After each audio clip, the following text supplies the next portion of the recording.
David, dneska máš to spočítaný, je to tam, padlo to tam, jako myslím tím absolutní, nebo jak to tam máme? Vůbec nevím, protože nevýjížděli časy na enduru, ještě jsem tam upadl, takže myslím si, že na absolutního to asi dneska nevyjde. Tam se budete sekat s Radkem Tomanem a s Vítěou a ta tradiční skupinka, na třídu by to mohlo být, jo? To si troufám říct, že jo. Co se ti dneska líbilo? Tak líbil se mi extrém test. Škoda, že nebyla časomíra, že to nedokázali změřit, ale měli to pěkně udělaný a je to škoda. Dobře, tak to jsme probrali sport. Co takhle třeba se oženit? Tak, Pojď sem, Žižkoune, ty taky. Pojďte sem hezky všichni, ať vás tady mám. Ty asi nedáš do toho. Tak hele. Ne, pojďte sem. Jak to šlo? Dobrý no, akorát jsem skurvil enduro test, takže... A to jsme viděli, jako to není nic nového. Extrém test se ti vůbec nedařil. Ale tak jsem se neměřil, že jo? Jo, on se neměřil, tak proč bychom jezdili přes sklády rychle, že jo? Jasný. Hlavně opatrně. Tak dobrý, děkuju. Nemáš zač? Tady máme ještě další dva borce. Ale vy jste byli jak ozářený asi. Tady další Marťan, počkej Marťane, chvilku. Ne, dřív to. Dobrý, jak se ti líbilo dneska ten závod? Trať krásná, já jsem byl úplně tragický. On má takový pěkný, podívejte se, make-up na sobě. Co to tady máš? Ty jsi se maloval nebo? Já nevím. Se líčí každý den, vždycky. Polikám prach, jezdím furt vzadu. Nějaký test, který by si opravdu jako nemusel? Ne, bylo všechno pěkný. Říkal Aleš. Čau.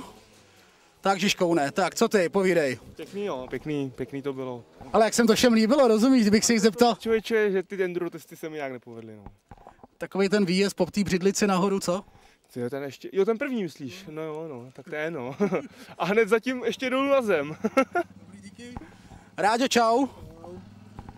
Hele, koukal jsem, ty jsi fakt lítal jako dost hodně, člověče, na těch skocích. Viděl jsem tě na extrému, víš.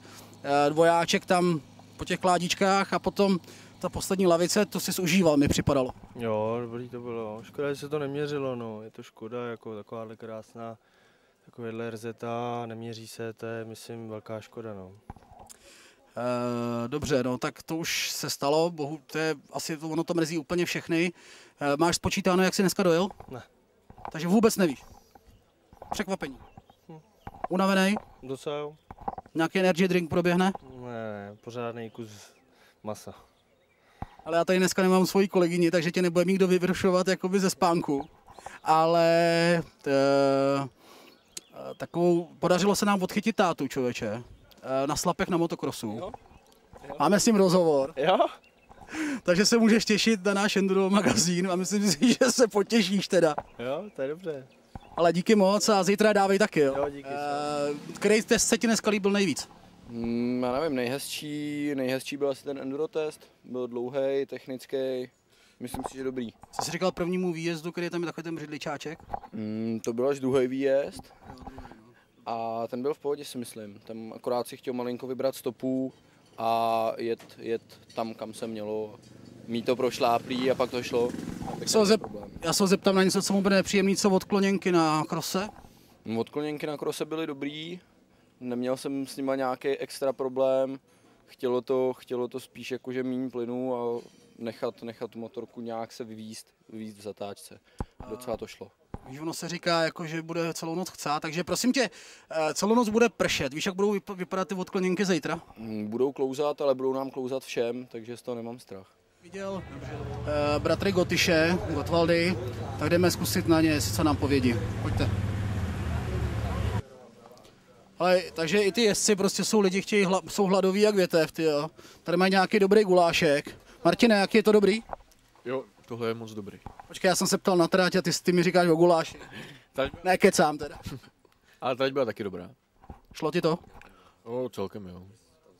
Takže spokojený s tím, jak se dneska zajel? Jo. Víš, jak jsi dopad? Ne, na klasice neskákali časy, takže nevím. Po těch motokrosech jsem byl druhý začátkem, ale a já si myslím, že rozhodnutý klasiky, ty byly dost dlouhý. Chceš, aby přes noc pršelo, nebo aby bylo spíš sucho jako dneska? Mně to je jedno. Prostě to je starý máza, kterýmu to je fakt jedno. Máme tady ještě Milana Engla. Hele Milane, já se ti chci zeptat na minulý týden. Ty jsi tam docela zaválel. Tak táťka vzdal a potřebuje za synáčkem jet, no. No ale já bych řekl, že ten synáček je jenom takový alibi. Došly síly nebo co se stalo? Došly síly jako. Ale zase je hrdina, že se přizná, jo. Na druhou stranu nemáme si tady co dokazovat, jezdíme sem pro zábavu. Ale k té trati, jaká byla, jestli je to dobrý, nebo co ti dělalo problémy, nebo bavil jsi se dobře? Problémy jsem neměl žádný, ale začali mě chytat křiče do prstů a to špatný bylo, no. Prostě nedokázal jsem ovládat páčky a... V pondělí do práce navíc, že jo? Tak nějak, no, takže jako zábava, svezení moc hezký, jako pěkný. Ani jsem neočekával, že to bude tak těžký, jako no.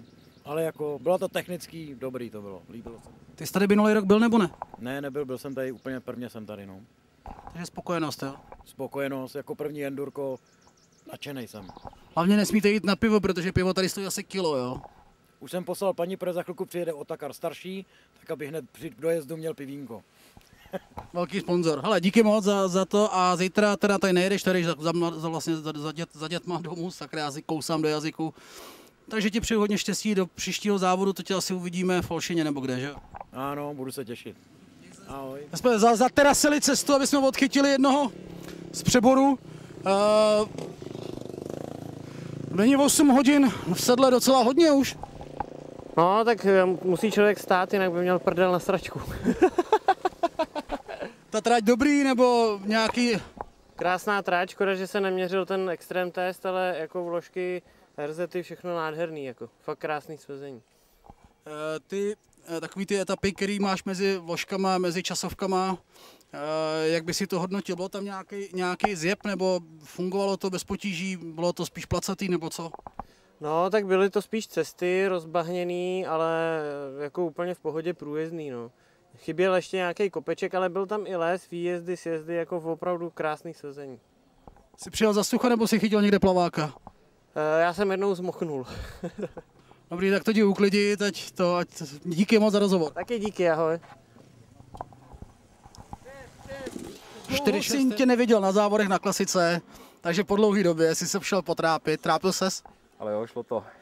Těžký závod, ale nebylo to úplně nejhorší. Má opocený čelo, tak asi něco dělo. Ruce? Ruce docela jakoby fungovaly, ale křeče do nohou byly. Co extrém test? Extrém test bych řekl, že v pohodě, horší byl crossový test. Aha, pánové nesvědčili odkloněnky, travička a tak? Hodně měkká tráva, měkký povrch, špatně to jako drželo, klouzalo to hodně, no. Zítra jedeš? Pokusím se, jestli bude fungovat tělo.